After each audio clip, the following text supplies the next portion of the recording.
Yo, what's up guys? Last night we had the big reveal for Path of Exile 2's new league, The Last of the Druid, where we get the new Druid class, new endgame content, and lots of core changes to the base game. And this big reveal left a lot of people with mixed emotions, and I'm seeing very strong opinions on both sides. So I want to do this as a everything you need to know, and I'm going to keep it as unbiased as possible to let you know all of the good and all of the potentially either bad or let down areas of the things that we're going to be talking about. And then also we're going to go over the patch notes in a bit of detail, so you get a bit more information about what the changes are going to be like, what classes are going to be looking fairly strong, what some of the new additions actually mean for the game. So let's get straight into it. And if you have missed any of that reveal, the main summary is we're getting the new class, the Druid, and the Druid is going to be a hybrid class, a strength in class that can shapeshift into 3 animals, a wolf, a bear, and a wyvern. We're going to go through like how it works, but they have these 3 forms. And then they also have the ability to stay in human form and do general spellcasting. And there'll be 2 new ascendancies coming with that, the Shaman and the Oracle. And then in terms of like the game itself, because the new class is cool, but the game itself is going to be the new league, Fate of the Val. This is all going to be focused around this dungeon building mechanic. This is going to be a very love it or hate it type of thing, because it's an out of map experience. You find the things in the map, you build up a dungeon, and then you go run the dungeon. Some people are going to love it. Some people are going to not really gel well with it. It's going to be very micromanagey when you get into like the dungeon building part. But either way, this comes with new mechanics, new items. The old stuff is going to go core. The Abyssal is going to go core. They said there's performance changes coming, loads of rebalancing. They're going to rebalance lots of the old ascendancies. And generally, it's a huge upgrade to the game that is very well received. Now, why are people unhappy? People are unhappy because what you're missing here is endgame changes. In the last big release, you know, the Abyssal League, there was the interview and the Q&A, and they said, you know, we really wanted to do big endgame changes, reworks to the Atlas tree, but we're gonna have to push that back. And we've got 0.4 now, The Last of the Druid, and there is still no change to the endgame. There's some small changes to, you know, mapping and some small changes to waystones and stuff like that. But generally, if you played the last league, the endgame is going to feel very similar outside of the new league mechanic. So lots of people that, you know, really are looking for that big endgame grind are feeling quite let down by this. But hey, the game is in early access. I would say this is a big upgrade to the game, lots of very good additions, and it's going to be fun. So I'm fairly positive overall. Let me know what you think about this, because there's definitely 2 sides to this, and they have very strong opinions. So let's get into the patch notes now. So you have, first off, like, this is a new league, we can skip that. So new content and features, new playable class, the Druid, new Ascendancy and Shaman Ascendancies, 20 skills, 35 supports, 8 lineages, 250 new passive skills to the passive tree. And it's important to note that when you see this doesn't mean you have to completely relearn your passive tree. There are going to be some things that are new, some things that are different, scattered around. But the way the passive tree works is you have them in sections. So you have an intelligence section, you have a strength section, a dexterity section. But where you have like strength int, where they cross over, there was no strength int class. So they had just a bunch of placeholders there. So now they can populate all of that with stuff relevant to the Druid, which is kind of where a lot of these come in. There's also some changes to new mechanics and new elements they've added in, where they've had to scatter passives around the tree. But don't worry that, like, if you felt really comfortable with, you know, what the Deadeye area of the passive tree looks like, it's not going to look completely different. There'll just be a few changes. So there are 10 new unique items, a new weapon class, talismans. This is how you will shapeshift. They said the way this works is it will have the same sort of stats as any other weapon. So you have like loads of affixes on it. It's going to work similar to any other weapon. And then it will have a type of shapeshift thing you can turn into. So that's how you choose if you want to be like the bear, the wyvern, or the werewolf. 4 new augment items that you can craft onto your items, incrementally improve sound, art, effects, and environment. Abyssal is core mechanics, so Abyssal's going core. You can now craft that into your maps like normal. Because if you haven't, I forgot, if you haven't played the last league, halfway through the last league, they completely scrapped towers. So towers pretty much, they exist, but they have no purpose anymore. Towers pretty much, you used to go in, you used to do your tower, you would place your precursor tab in the tower and you would juice your map, right? That's gone. That doesn't exist anymore. They patched it out halfway through the last league. Now what you do is you collect your precursors, and you can get some from the tower when you run it if you want, but the tower doesn't do anything. You now put the precursors directly into your map. To come into this league, if you want to run rituals, you'll just chuck a ritual on your precursor, you'll throw that in your map, and the map will be full of rituals. Breaches, the same. Abyssals, the same. Whatever you want to run, put it on your precursor, load that into the map, and that map's going to have the content you want in it. It'll have multiple charges, so you can just do that on all the maps you want to run. There's going to be much less you know, setup and crawling around the map on boring maps to get to towers, and more just like running your content on repeat. So yeah, that's something that they changed that a lot of people probably missed. But yeah, now you're going to be able to do that with abyssals as well. Then you've got preserve vertebrae no longer drops, and I believe that was the thing where you could use the abyssal mechanic to change your waystones, and that's going to be gone now. So you can't modify your waystones like that. It was kind of a grind and a chore, so I'm kind of glad that's gone. General improvements, CPU performance. They made a big statement that a big focus they had was on performance. So I think that's good. I know lots of people who actually quit because the performance was just so bad, especially in Abyssal League. You know, you run a map full of abyssal monsters all crawling out of the holes. You've got delirium fog ruining the screen, and the performance is just terrible. And it felt like the longer you played the game, the worse it got. So this is personally for me, this is one of the best things they've done. But yeah, big performance improvements. Okay, on to player changes. Tailwind, 1% increased movement speed, 2% increased skill speed. That's gone down. Evasion rating has gone down. But you prevent damage from deflected hits. This is the Deadeye stat that you can pick on the tree. At your Ascendancy tree, and it looks like now you get movement speed from this, but you get less attack speed. I think Deadeye needed a nerf. I think Deadeye and Aurora are the two things that were very overpowered last league. If you look on like PoE Ninja, you'll see that I think like 30% of the population were playing Deadeye. So I think anything they do to not like nerf Deadeye into the ground, but tone down its ability to speed farm so well is going to help. Base unarmed attack time is increased. Modified the number of enemies required to consider surrounding. That's because of like one of the uniques that was when you're surrounded, they changed that. Base regeneration now pauses rage decay. That's good. All rage spending costs have been changed to 10 rage. Rage no longer causes a visual effect on your character until you have 10 or more rage, so you know they can use these abilities. This is mostly because they've added the druid, and the druid can stack a ton of rage, so probably needed for that. Physical damage reduction from armor can no longer cause to 0. Fine. Igniting aura, including ground, no longer apply infinite ignites. Instead, they apply regular ignites. Fine. Ascendancy changes. So now let's talk about the actual class changes, because I think there is a big balance issue right now. And I think last league, there was, and this is coming from a long time, there are ascendancies that just don't see play. There are ascendancies that just cannot compete. They sound really fun, like you can do this, and when a monster does this, your character, and they sound cool, but they have absolutely zero viability at endgame. So they definitely needed to do that.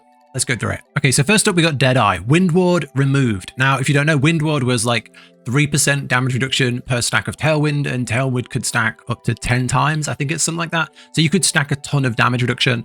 That being removed makes the class squishier, which is okay, but I don't think that solves the problem of this class clears things too fast, which is much faster than everyone else, right? You can just spend more and get your defenses up, so it's okay. Now requires cold shots. Bullseye applies 10 crit weakness, previously 5. Fine. Add a new Mirage Deadeye Ascendancy passive, which grants Mirage Deadeye meta skill. So this was already in the game. Mirage Deadeye was already... Mirage Archer was a skill already in the game. Didn't see a ton of play, so I don't know how that's going to work. You kind of get another one for a short delay. Unsure how it'll work until you see how like the skill gem works in game. But yeah, I don't think that really changes the class great. A lot of people are saying Deadeye nerf, Deadeye nerf. Yeah, small nerf, but I think it's still very viable looking at that so far. Pathfinder, contagious contamination removed. Practical remedies removed. Running assault now also grants cannot be heavily stunned while sprinting. That's nice. That's really nice. Added new path seeker. Can allocate passives from sorcerer's starting point, which each grants 4 passives, or warrior's starting point, which grants 4 passives. That's pretty good. I mean, going up from the sorcerer's starting point, you can get to the node that's got like it's like 30% increased energy shield. It's not bad. That's not a bad thing. Traveler's Wisdom grants Path Seeker. You can get an additional option. 5% increased damage. 5%. This is good. 5% global defenses is huge. Cost efficiency, nice. I mean, that's good, but again, I don't see Pathfinder as super viable. It hasn't been much over time, so we'll see. I don't think these are crazy changes. Amazon, Elemental Surge reworked. I mean, grant skill Elemental Surge now provides when you consume a charge, trigger Elemental Surge, gain 3 surges. Surging Avatar rework now provides when you consume a charge, trigger Elemental Surge instead of getting 2 cold, lightning, and fire. Again, this is something I just don't think has had tons of viability. We had like the release of the Huntress, and everyone was like, Huntress is amazing. And then like a week into the league, everyone took all of the Huntress abilities, the lightning spear, and just played it on Deadeye. So will this be enough? Hard to tell. Ritualist Sacrifice, stolen modified duration is up to 120 seconds, previously 20 seconds. I mean, that's good. This is like the Headhunter belt. You can steal a modifier from an elite enemy. You do like the animation and then you steal a modifier. It never got used because, you know, it just wasn't worth it for a 20-second buff. 120-second buff is good. I think that's going to make a very fun league starter. It's going to make a very fun like campaign league starter kind of play build. Not sure how that will scale because it's only one buff, and as soon as you get the Headhunter belt, that's meaningless. So I don't know. Crit to Light Force, deal 50%, that's fine. Warbringer's had some changes. Fully broken armor, increased damage from hits. Ancestral minion now consistently hits close enemies, that's fine, nothing crazy. Suppressing strength's been removed from Titan. Impacts 24% more instant damage. New Mountain Spirit Ascendancy. Every third stun that doesn't create fissures which you use cause one additional aftershock after you use each side of the initial area. Requires crushing impacts. I don't think either of these changes are huge, to be honest.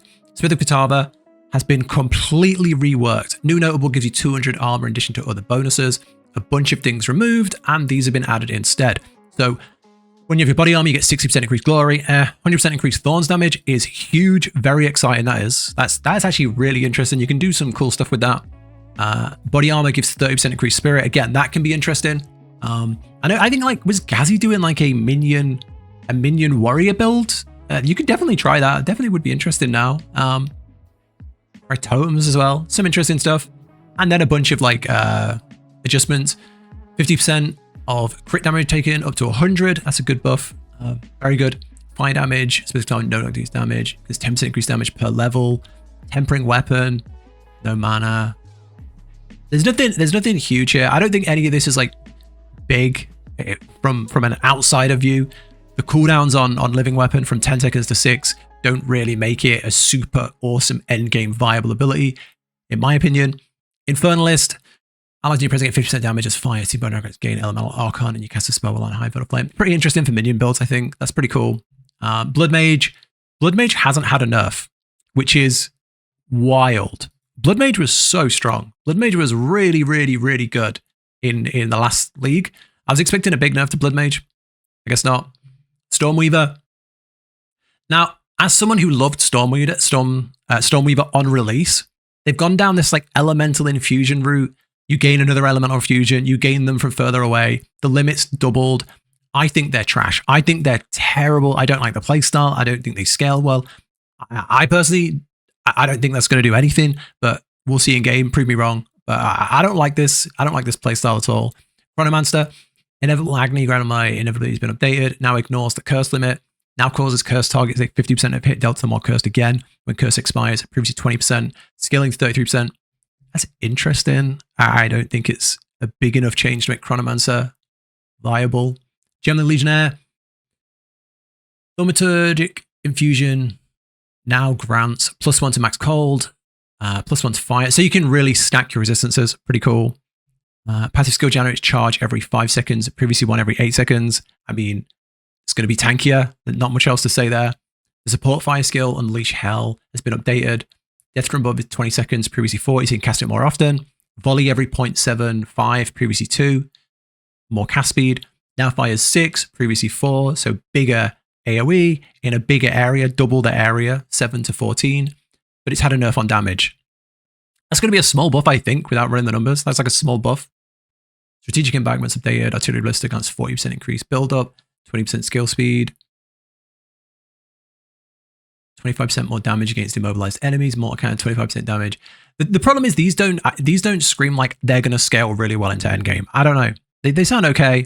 Spell Totem grants 50% increased crit chance. That's kind of nice. Yeah, I don't know. Nothing crazy there. Witch Hunter. Witchbane now has enemies have maximal concentration up to 30% of their max life, previously 40. This is a buff. Thanks, GGG. Thanks, GGG. This is a buff. So, Witch Hunter, easy to get it off. Ceremonial Ablution instead grants Sorcery Ward. Also protects against physical and chaos. This is huge. So Sorcery Ward already gives you a reduction against, I want to say elemental damage. If that now gives a reduction on physical and chaos, that's going to be incredible for like hardcore characters. That feels very, very, very good. Chaos, I mean, chaos damage alone is good, but adding physical in there as well is massive. Invoker, my love. I big fan of Invoker. I hope they've had some buffs. 35% less evasion rating was 50. Now grants 35% less. Oh, yeah, you had to take a nerf in your Ascension tree on Invoker. You had to take there's one node that nerfed you and it reduced your evasion by 50%. Now it reduces your evasion by 35. So that's a buff. Soul Spring grants meta gems have 50% increased spirit reservation efficiency. So meta gems are like cast on crit, cast on freeze. That's incredible. Love that. You know, the best thing about the Invoker is you go Thunder, Herald, Ice Herald. You get the Heralds, and then you go like cast on crit, cast on freeze, cast on shock, and you just clear the screen. It was incredible on release. Maybe we get back there a little bit. Unbound Avatar now has a cooldown of 12 seconds. I think it lasts for 10 seconds, and then the quality gives it an extra second. So if it lasts for 11, cooldown of 12, 1 second you can't use it. Gain Unbound Fury when you inflict elemental ailment hit on enemy. No longer has no more than once every So instead of being like staggered, it lasts for 11 seconds and then has a 1 second cooldown. I think that's how, if it's 12 seconds after the end of the 11-second cooldown, that sucks. But if it's just like one down, if I'm reading that right, that's fine. Acolyte of Chayula, meme class. Sorry if you play it. Login. Leech Life, doubled. Purple Flame, I've never played it. I can't really comment. None of this looks vastly different in how the class plays. It's just small buffs. I don't want to give an opinion on it. That's the Ascendancies. I don't think they're as wild as GGG made out. They made out that we've reworked all the Ascendancies. They haven't. Most of the Ascendancies have had very small buffs and very small tweaks, but how they play hasn't really changed. I mean, Smith of Kataba, you can say, has had a full rework. That's great. I think that was needed. I think that's very good. Pathfinder's had a rework. Very interesting. Deadeye's had a rework. Very, very good. Yeah, I don't know.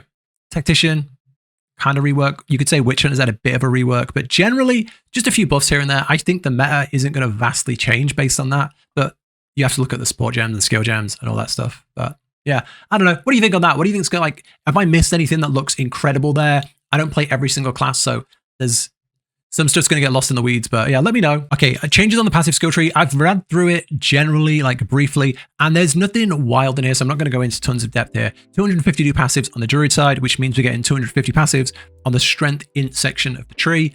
We're going to get a change to Hollow Palm technique.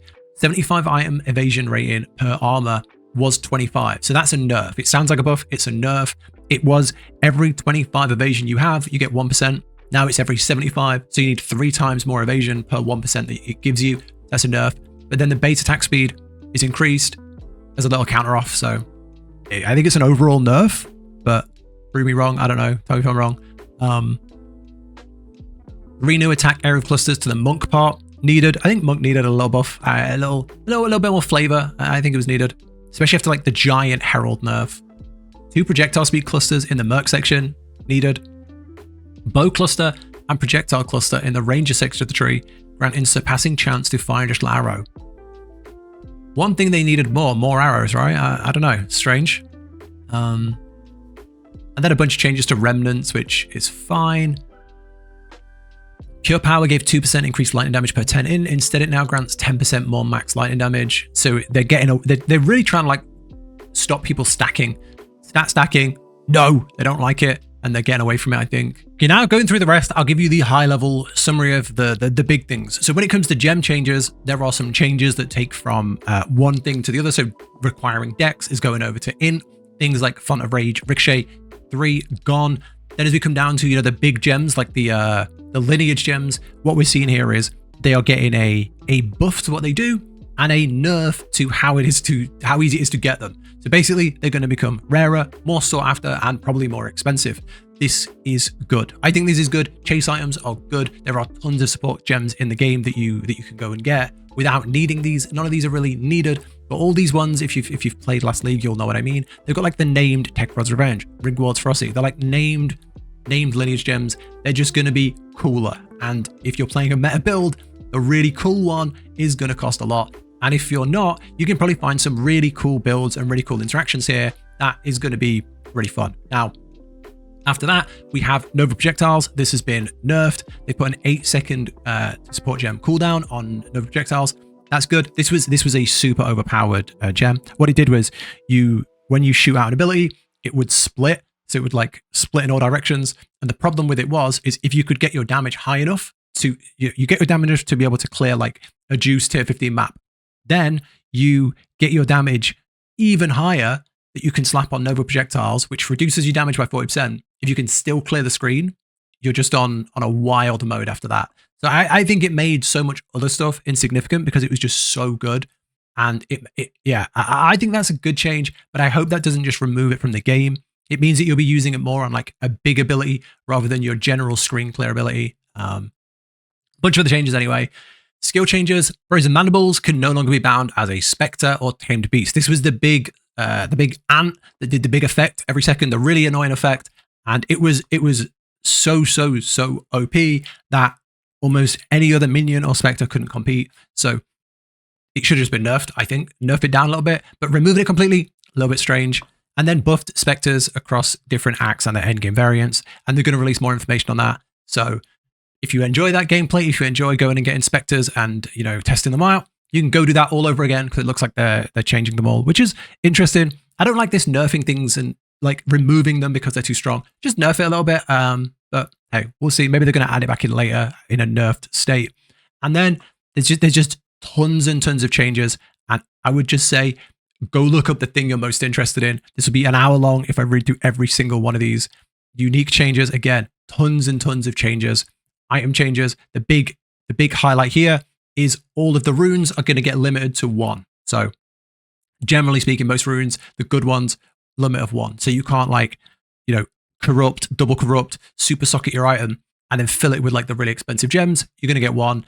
I think that's good because it means that rather than having 1 super meta gem socket, you'll have 3, 4, which I think adds a bit more variety and a bit more thought into the gameplay rather than just get this, slam it with these sockets, and you're good to go. So interesting.